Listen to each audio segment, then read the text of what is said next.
Cole Ramirez felt the desert sun bake his skin, a familiar feeling, but today it was different. It felt like a spotlight on something terrible. His horse, Thunder, usually steady as a rock, was still trembling, snorting nervously at a discarded suitcase lying by the dusty road. Cole had seen a lot of strange things out here in the Calexico desert, but a suitcase was unusual. He dismounted, his boots crunching on the dry earth, and walked towards it, a knot tightening in his stomach. The suitcase was old, battered, and looked like it had been thrown from a moving vehicle. As he got closer, he saw something move inside. His hand went to the .45 on his hip, not out of fear, but a sudden, cold sense of dread. He knelt down, pushing aside the worn leather flap. What he saw made his breath catch in his throat. Huddled inside, curled into a ball, was a child. No older than 5, with wide, terrified eyes that stared back at him, brown and full of a fear that no child should ever know. The desert heat, already a brutal force, seemed to intensify, pressing down on the horror of the discovery. This wasn't just a lost child. This was something far worse. This was a war declared on innocence, and Cole, without asking for it, was now right in the middle of it. The sight of the child, clearly trafficked and abandoned, spoke volumes about a callous disregard for human life. Cole's initial shock quickly morphed into a cold, determined resolve. His hand stayed on his .45, not for aggression, but as a silent promise. He would protect this child. He knew, with a certainty that chilled him, that this wasn't just a random act. This was planned, deliberate, a dark shadow stretching across the land he called home. The child's silent plea, a desperate gasp for air, was a stark indictment of the darkness that festered in the desert's shadows. He thought about all the stories, all the hushed conversations he'd overheard in town about people disappearing, about families being torn apart. This child was a living testament to those whispers. Some evils cannot remain hidden. A silent vow formed in Cole's mind. He had always been a man who kept to himself, a man who minded his own business. But this was different. This wasn't something he could just ride away from. He reached out slowly, speaking in a low, gentle voice, trying not to spook the child further. The child flinched, but didn't cry, just watched him with those wide, haunting eyes. Carefully, Cole scooped the child gently into his arms. The child was light, almost too light, and felt fragile. He held the child close, a protective instinct he hadn't felt in years rising up in him. As he stood up, turning back towards Thunder, a distant plume of dust on the horizon caught his eye. It was far off, barely visible against the shimmering heat, but it was moving. Was it the Border Patrol, out on their usual rounds, or something far more sinister? Someone coming back for what they had left behind? The thought sent a shiver down his spine despite the scorching heat. Before we continue, subscribe to the channel and tell us where you're watching from in the comments. Calexico, a small town baked hard under the relentless sun, sat right on the U.S.-Mexico border. It was a place where the desert stretched out forever, beautiful in its harshness, but also unforgiving. The community here was close-knit. Everyone knew everyone, but there was also a wariness, a quiet understanding of the ever-present tension that hummed beneath the surface, a constant reminder of the line that divided two worlds. This was Cole's world, a world he had known his entire life. Cole Ramirez lived on a small ranch just off Highway 98. It was a place that had been in his family for generations, a legacy of sweat and hard work. Now, it felt more like a solitary outpost, a lone dot in an endless expanse of sand and scrub. His daily life was a simple rhythm, tending to his few horses, fixing fences, watching the sun rise and set. He lived by the land's rules, which were as unforgiving as they were predictable. The only breaks in this quiet routine were the occasional Border Patrol vehicles rumbling past, or the distant roar of trucks on the highway carrying goods and sometimes people across the invisible line. Cole was a man shaped by loss. The ranch, once a bustling place with laughter and family, now held only echoes.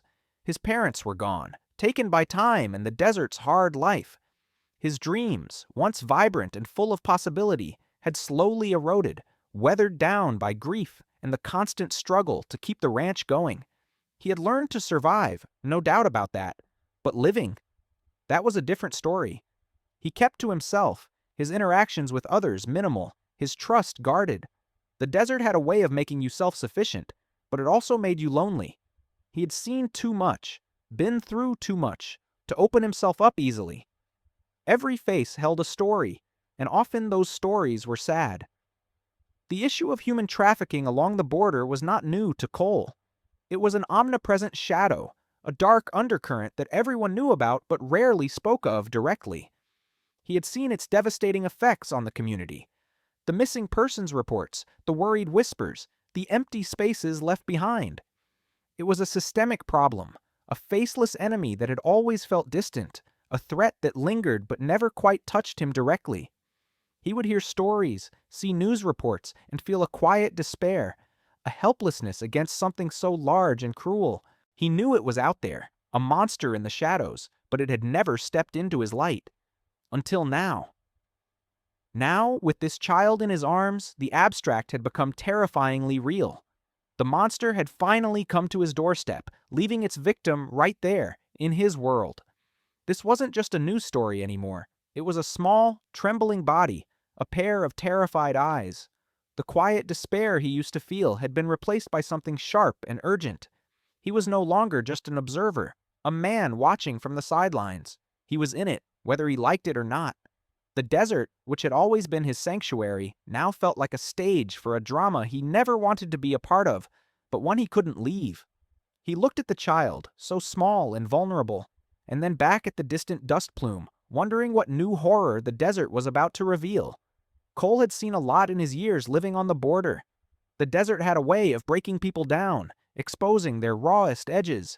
He remembered the constant stream of broken promises from authorities, the times he or his neighbors would call about suspicious activity, only for nothing to come of it.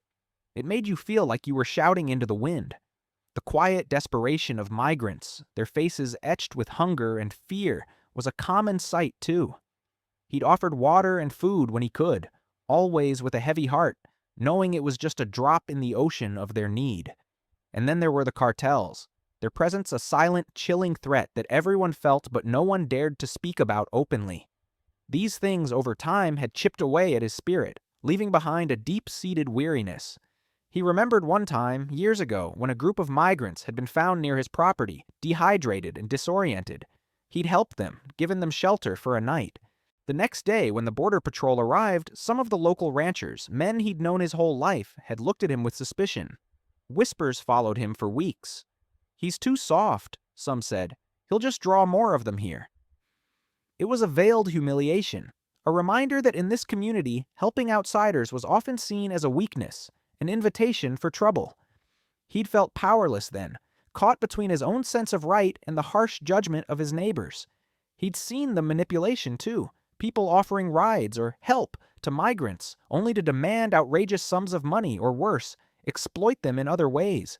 He couldn't do anything but watch, the injustice burning a hole in his gut.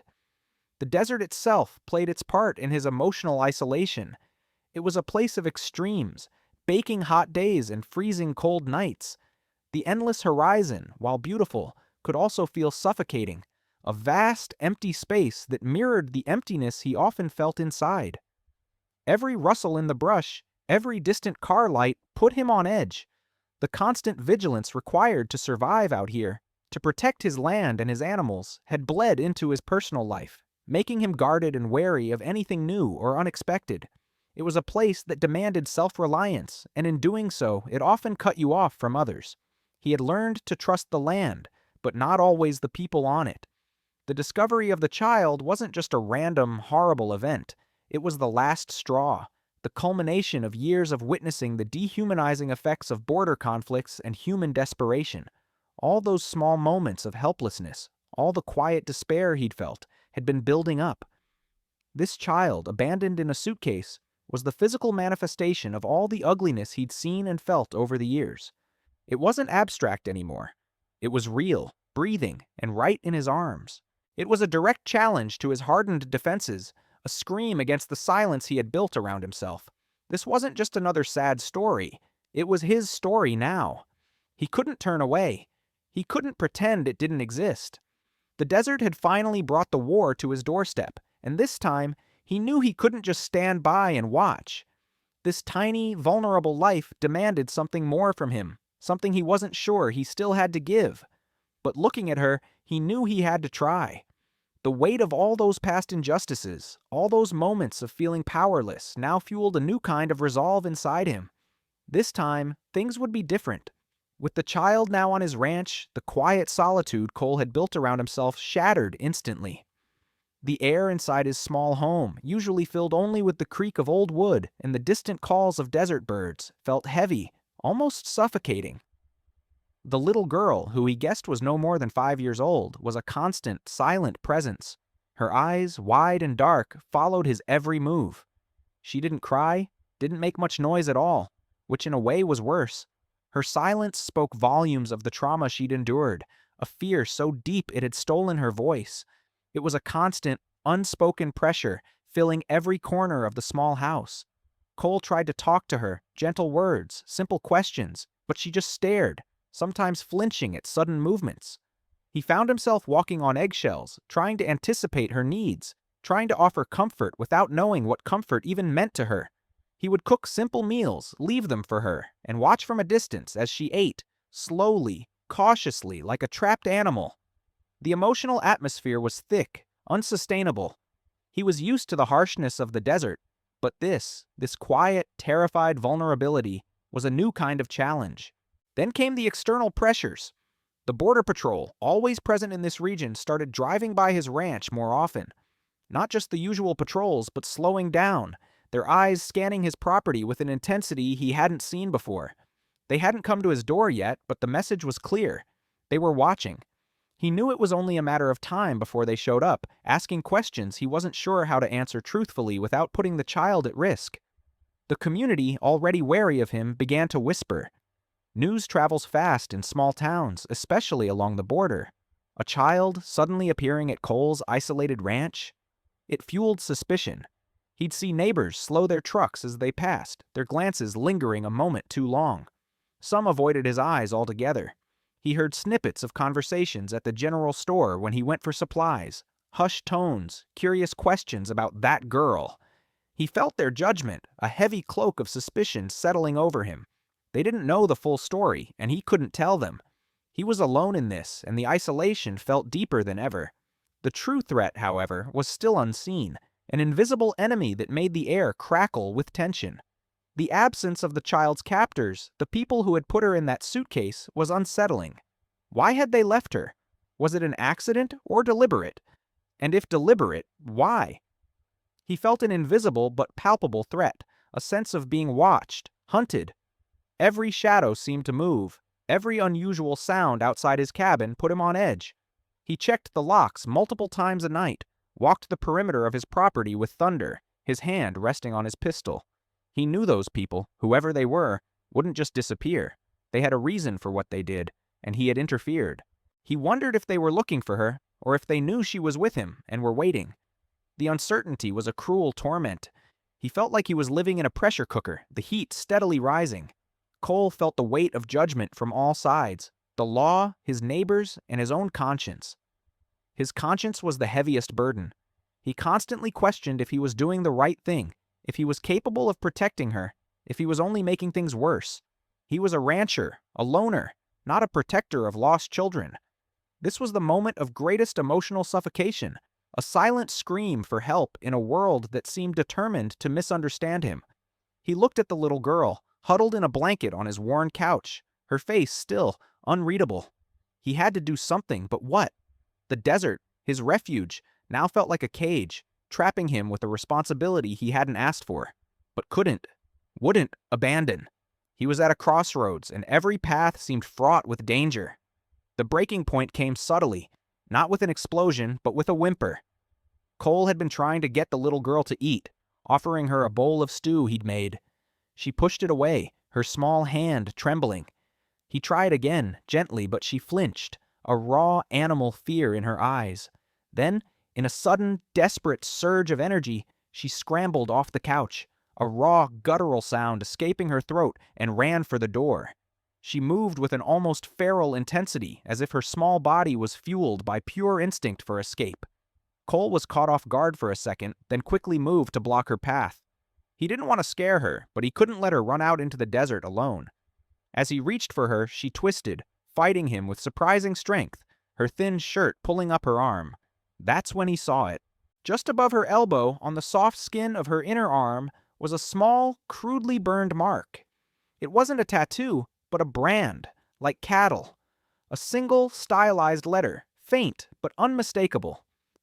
It was a jarring, sickening detail, a physical manifestation of the horror she had endured. The sight of it hit Cole like a physical blow, stealing his breath. This wasn't just a lost child. This was something far more organized, far more sinister. The brand suggested ownership, a dark, twisted system. It was a mark of belonging to something evil, something that trafficked in human lives. That mark, that brutal symbol, solidified everything for Cole. The fear, the suspicion, the quiet desperation he'd felt. It all coalesced into a cold, hard resolve. He looked at the child, her small chest heaving, her eyes still wide with terror, and an unwavering decision formed in his mind. He would protect her, at all costs. This wasn't just about finding her parents anymore, or getting her to the authorities. This was about confronting the shadows, the people who would brand a child like an animal. He felt a fire ignite within him, a purpose he hadn't known since his own family was gone. He might be just one man, a lonely rancher, but he would stand between this child and the darkness that had claimed her. He scooped her up gently, holding her close, and for the first time, she didn't fight him. She just leaned into his chest, her small body trembling. As if on cue, a cheap burner phone he kept for emergencies, one he rarely used, buzzed on the counter. He hadn't even heard it ring. He picked it up, his heart pounding. The message was short, anonymous, and chillingly clear. "Stay out of what isn't yours, cowboy, or the girl won't be the only one who disappears." The words were a punch to the gut. It wasn't just a threat, it confirmed his worst fears. They knew. They had left her as bait, a warning. They were watching. The message wasn't just from the traffickers, it was from a level of cruelty he hadn't fully grasped. They were not just criminals, they were calculating, ruthless, and without conscience. They had deliberately put a child through this, not just for profit, but to send a message. This wasn't just about money, it was about power, about control, about terror. This was an extreme, calculated act of intimidation. But the message, instead of terrifying him into submission, only strengthened his resolve. This was no longer a silent battle he was fighting within himself. The gauntlet had been thrown. The cycle of suffering, the quiet desperation he'd seen and felt on the border for years, the injustice, it all converged in this moment. He wasn't just a rancher who found a suitcase anymore. He was now an active participant, ready to risk everything for justice, for this child. He looked down at the little girl, her breathing finally starting to even out against his chest. He knew this road would be dangerous, maybe even deadly. But looking at her, feeling her small, fragile weight in his arms, he knew he had no other choice. The truth had found him, and he would not turn away. Cole felt a cold knot tighten in his stomach. The threat, the child's branded skin, his own past failures, it all swirled into a maelstrom of emotions. Fear for the little girl was a constant, sharp ache. He doubted himself deeply. Could he really protect her from people so ruthless, so organized? Shame gnawed at him, a familiar feeling from when he couldn't protect his own family. He felt a heavy weight pressing down on him, the sheer impossibility of what he was up against. He knew he couldn't do this alone. His mind went to an old friend, a retired Border Patrol agent named Frank. Frank had seen it all, the good, the bad, and the truly ugly of the border. He was a man of few words but sharp instincts. Cole called him, keeping his voice low, careful not to alarm the child who was now asleep, curled up on his worn couch. Frank listened, not interrupting, just a steady silence on the other end of the line. When Cole finished, Frank just said, "Bring her to my place tonight. Don't tell anyone, and watch your back, son." It wasn't much, but it was a lifeline. Frank's cryptic advice and quiet offer of help were a small comfort in the overwhelming chaos. He was an unlikely ally, a ghost from Cole's past, now stepping back into the fray. But not everyone was so understanding. Old Man Jenkins, a rancher whose land bordered Cole's, was already spreading rumors. Jenkins was a loudmouth, always quick to judge, and this time he had plenty of fuel for his fire. "Ramirez found some kid, probably a wetback," Cole heard him tell someone at the general store, his voice carrying, "God knows what kind of trouble he's bringing to this valley." Jenkins, unknowingly, was acting as a pawn for the very networks Cole was fighting. His prejudice and suspicion created a smokescreen, drawing attention and making Cole an easier target. He was the kind of man who saw everything in black and white, and for him, a child found in a suitcase could only mean trouble, not a victim. The cultural dynamics of the border region played out like an old, familiar song. Silence and self-preservation were paramount here. People had learned to mind their own business, to look away from things that didn't directly affect them. Some of his neighbors, good people, would offer a quick nod, a sympathetic glance, but nothing more. They knew the risks of getting involved. Others, wary of outsiders and the ever-present threat of cartels, actively tried to impede Cole, not out of malice, but out of a deep-seated fear for their own safety. They would make subtle comments, ask pointed questions, or simply refuse to help, all to push Cole away from whatever trouble he was stirring up. They saw him as a threat to their fragile peace, not a hero. The constant threat, the child's silent distress, and the community's divided reactions took a deep psychological toll on Cole. His past losses resurfaced, haunting him in the quiet hours of the night. The helplessness he felt when his own family was taken from him was back, sharper than ever. This new responsibility, this fragile life he held in his hands, was agonizing. He felt the weight of his own scars, the guilt of not being enough, not being strong enough. Every rustle of leaves outside, every distant car engine, sent a jolt of fear through him. He was stretched thin, a man on the edge, but he knew he couldn't break. Not now. Not when this little girl needed him more than anyone ever had. He just had to hold on. Cole, driven by a fierce new purpose, began to see the desert differently. It wasn't just a place of desolation anymore, but a canvas where he could paint a new future for the child. Her silent resilience was a constant reminder of the strength that could be found even in the most broken spirits. He learned to communicate with her not through words, but through gestures, through shared moments of quiet understanding.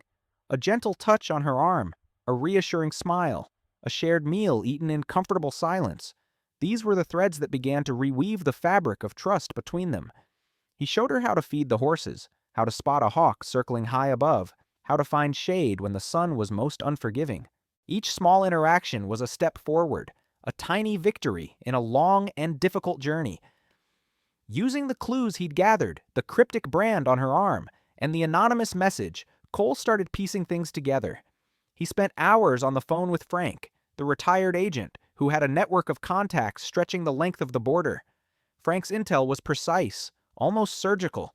He knew the whispers, the back channels, the subtle shifts in the criminal underworld. Together they identified a key figure in the trafficking ring, a man known only as El Fantasma, the Ghost, who operated a seemingly legitimate trucking company as a front for his illegal operations. This wasn't a random act of abandonment. It was a calculated move by a ruthless organization. The information Cole and Frank unearthed was undeniable. They compiled a dossier, a thick stack of evidence that detailed El Fantasma's movements, his connections, and his cruel methods. It was a risky game exposing such a powerful figure, but Cole was past caring about his own safety. The child's quiet presence, her innocent gaze, fueled his resolve. Armed with this evidence, Frank made contact with federal authorities, bypassing local channels that might have been compromised. The apprehension was swift and decisive. Federal agents, acting on Frank's meticulously gathered intelligence, raided El Fantasma's main warehouse, catching him and several of his associates completely by surprise. The child's primary captors faced justice, their reign of terror brought to an abrupt end. The child, whose name Cole finally learned was Elena, was placed in a safe, loving environment. It wasn't easy. The scars of her past, both visible and invisible, would remain, but she was in the care of professionals who understood trauma, people who could help her heal. Cole visited her often, bringing her small gifts, sharing quiet moments. He saw the flicker of hope in her eyes, a hope he had helped rekindle. Forever changed by the ordeal, Cole found a new purpose in his life. His ranch, once a solitary outpost, transformed into a temporary sanctuary. He partnered with local aid organizations, offering his land as a safe haven for those affected by the border's harsh realities. It became a place where families seeking asylum could rest, where children could play without fear, where people could find a moment of peace before continuing their journeys. He learned to navigate the complex world of NGOs and legal aid, becoming a quiet advocate for the voiceless. He would often stand on his porch, looking out over the vast expanse of the Calexico desert. It no longer seemed like a place of endless desolation. Instead, he saw a landscape of hope and redemption. He understood that he couldn't save everyone, that the desert would always hold its share of darkness. But he had saved one. He had pulled a single, fragile life from the shadows, and in doing so, he had saved a piece of himself. The weight of his past losses still lingered, but it was now tempered by the quiet strength of his new purpose. The desert wind whispered stories of hardship, but also of resilience, of the human spirit's enduring capacity for kindness and